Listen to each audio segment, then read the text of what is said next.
Okay, so I'm going to show you one of the easiest ways in which people can cheat on games, and that's by modifying memory. So, you've all played Minesweeper before. I remember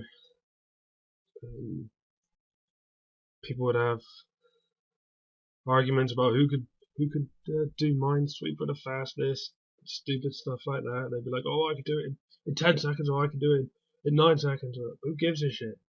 But I'm going to show you how I can do it in minus 20 seconds. And you're going to be saying, how the hell are you going to be doing that? So I'll show you. So yeah, you could go to your friend, or you probably don't have any friends, but you can go to your mum and be like, "Hey mum, I want to show you how to," or no, you can go to your mum and say, "Mum, I'll bet you I can do Minesweeper faster than you." And your mum will be like, "No you can't, you're so shit at Minesweeper, I've seen you before. Ha ha ha ha, don't make me laugh." You'll be like, "Ah, fuck you then, nice bitch." And then you can do this. So, okay, so I've almost completed the Minesweeper. And now I've downloaded a program called ArtMoney, which is a way to change values in memory, so in your RAM. So the process behind this is that I'm going to find out the variable, or the memory, which is storing the current time. You can see it's going up from, well, I've been here a while doing nothing, so it's at like 342 seconds and increasing. So what I'm going to do is, I've already selected the process because I was testing this before. So you can select anything, you can modify memory on anything. So I've got my Minesweeper, and I'm going to search. I know from before that it actually stores the time as a float, but I normally just do like all anyway, and so exact value, and I'm going to set this to, I'll do 400 so I can explain a bit. So it's gonna, at that point in time, gonna search all my memory that this Minesweeper application is using, and it's gonna find all the memory locations that have 400 in them.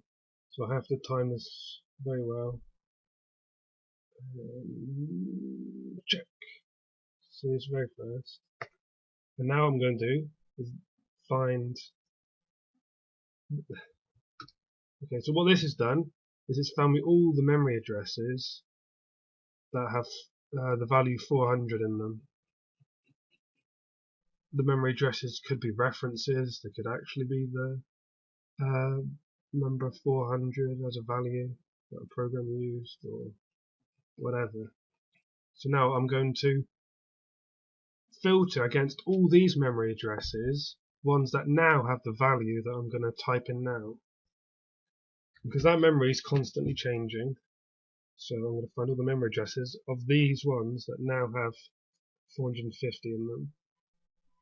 I'm going to time it and go, and it's found one memory address 46C650. So if I move this across, you can see that the value in that memory location is updating the same as it is in the Minesweeper application, and I can modify this. So I can have, oh look, I've just done it in 10 seconds, and then it'll decrease like that. And I've just done it in minus 30 seconds. So now I'm going to, this might be, no, that's the thing there. And BAM! This is the Minesweeper in minus 22 seconds. Bye. Well, I don't get to put my name in or anything, that sucks. Damn new Minesweepers. Yes, best time, minus 22 seconds. Yep. And so, what should you take from this? Is like a lot of like flash games on the internet. If you ever looked at some of the high scores, it'll be like 999 trillion, 900 million trillion, stuff like that. That's because they just did this, and then they changed their high score. They click the submit high score button, and bam, that's what they've got. So the takeaway from here is that people can cheat, people do cheat. A lot of people cheat. There's loads of different ways of cheating, and once you've installed your client program on your computer, you can change it in pretty much any way you want. So you need to somehow kind of restrict what they can do, and that's mainly by having all the validation of data, all the scores that people are getting. Make sure they're updated regularly, not just at the end, to make sure that the value they got is actually plausible and that they didn't cheat.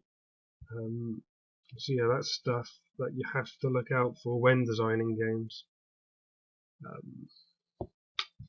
So yeah, people can make hack programs, like in StarCraft. There's loads of programs out there where you can just see the map and see what your enemy's doing, stuff like that.